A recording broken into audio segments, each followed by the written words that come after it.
કેમ છો મિત્રો? તો તમે જોઈ રહ્યા છો મેરા સફર બ્લોગ।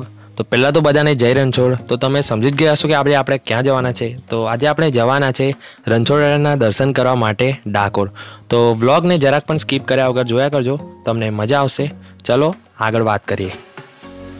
આપણે હવે ડાકોર બસ સ્ટેન્ડ પર આવી ગયા છે। વડોદરાથી ડાકોર 47 કિમીના અંતરે આવેલું છે।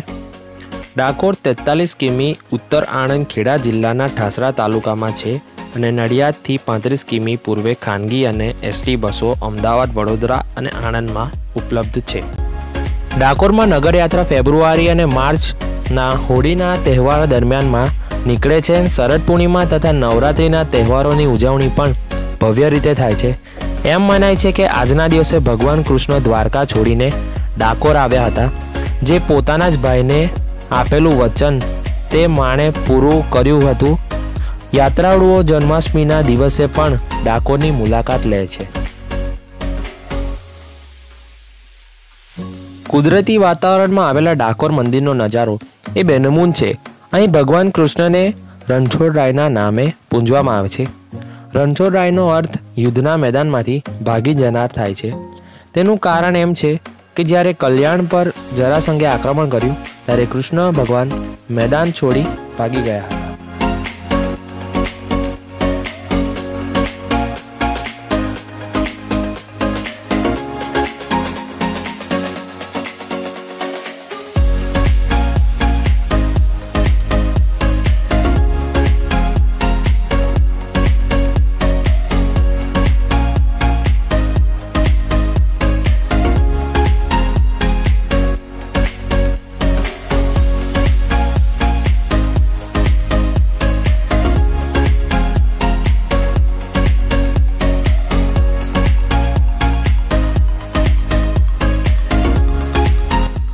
આપણે હવે ડાકોર મંદિર પહોંચી ગયા છે। તો અહીંયાથી આપણે હવે અંદર જઈશું।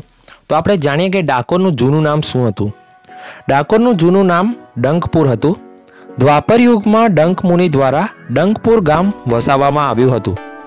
ડંક મુનિએ તપ કરી ભગવાન શિવને પ્રસન્ન કર્યા અને જેનાથી પ્રસન્ન થઈને ભગવાન શિવે ડંક મુનિને આશીર્વાદ આપ્યા કે અહીં ભગવાન શ્રી કૃષ્ણ આવશે અને પોતે પણ ડંકેશ્વર લિંગ સ્વરૂપે રહેશે।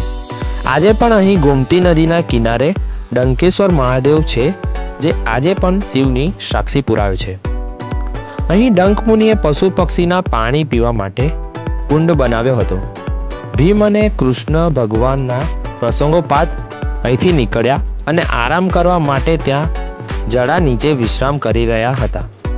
તેવા સમયે તેઓ આ કુંડે તેમની તરસ છીપાવી હોવાથી તેઓ તેનાથી પ્રસન્ન થઈને વધુ લોકો આ કુંડની તરસ છીપાવી શકે તે માટે થઈને કુંડને તેમને મોટું કરવાનો વિચાર કર્યો અને તે કુંડને તળાવનું સ્વરૂપ આપ્યું।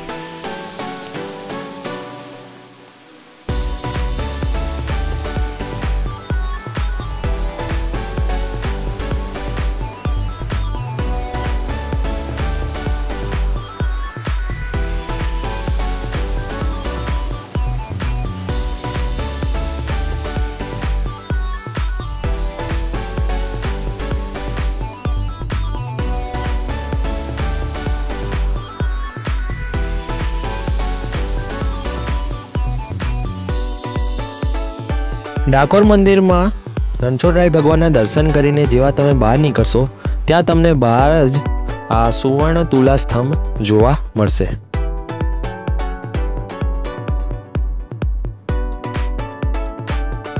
આ છે બાપાલાલ ગોમતીલાલ ગોટાવાળા। આ વર્ષોથી પ્રખ્યાત છે। અહીંના ગોટા બહુ જ ફેમસ છે। અહીંયા તમે ભીડ જોઈ જ શકો છો, કેટલી બધી ભીડ છે અહીંયા। તો અમે પણ અહીંના ગોટા ટેસ્ટ કરવા ગયા હતા, તો અમને તો બહુ જ મજા આવી। જો તમે પણ ડાકોર આવો તો અહીંયા ગોટા ખાવાનું ના ભૂલતા હો કે।